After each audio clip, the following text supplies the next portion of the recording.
Hello everyone, today's introduction is model MK450 low-speed centrifuge. This machine is mainly used for serum separation projects. It is a common model for medical and disease control institutions. Color touchscreen display rotor number. Rotor configuration centrifugal time rotational speed centrifugal force. Speed up speed down speed, to adjust the parameters. Tap the setup button first, when the parameter is flashing. Tap the up and down arrow keys to increase or decrease the speed. There are 10 adjustable speeds. The smaller the number, the faster the speed. After adjusting, the parameter blinks 3 times to save by default. The lower buttons are start button, stop button, open button. The machine is equipped with the No.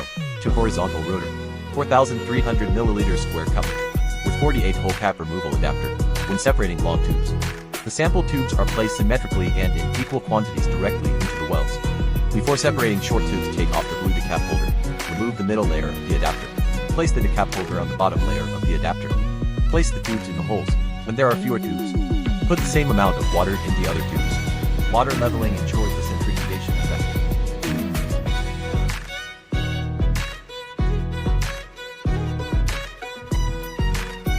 Centrifugation and decapitation is done in one go. 100% decapitation rate, automatic decapitation. Improve the efficiency of the experiment, saves labor. Optional for 1,250 milliliters airtight cups are also available.